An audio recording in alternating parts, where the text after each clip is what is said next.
आज आम्ही बहुजन विकास अभियानच्या वतीने या ठिकाणी उपजिल्हाधिकारी कार्यालयासमोर आमचे पदाधिकारी, महिला पदाधिकारी यांच्या वतीने एक अनोखे आंदोलन, पिठलं भाकर आंदोलन, कारण शेतकऱ्याच्या विविध मागण्यासाठी आम्ही पिठलं भाकर आंदोलन हातामध्ये पिठलं भाकर घेऊन आम्ही प्रशासनाला जागी करण्याचे काम करत आहोत की मराठवाड्यामध्ये, विदर्भामध्ये सातत्याने अनेक शेतकऱ्यांनी आत्महत्या केल्या आहेत, अनेक शेतकरी कर्जबाधित आहेत.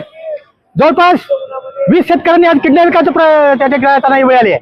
म्हणून माझी सरकारला विनंती आहे की तुम्ही गत वर्षी जे दुष्काळ अतिवृष्टी झाली त्या तुम्ही 17 लाख जाहीर करा हेक्टरी, मात्र आजपर्यंत त्याची कर्जमाफीची योजना ते लोकांना मिळाली नाही, लागू झाली नाही.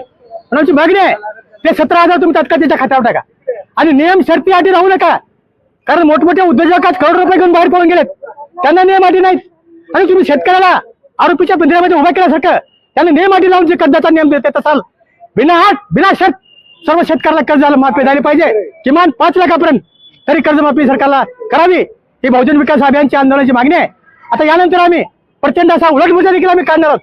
शासनाच्या उलट्या निर्णयाच्या विरोधात बहुजन विकास अभियान या जर मागण्या मान्य नाही झाल्या तर येत्या 10 दिवसामध्ये उलट मोर्चा काढून संबंध महाराष्ट्रावर एक एल्गार आम्ही पुकारणार आहोत.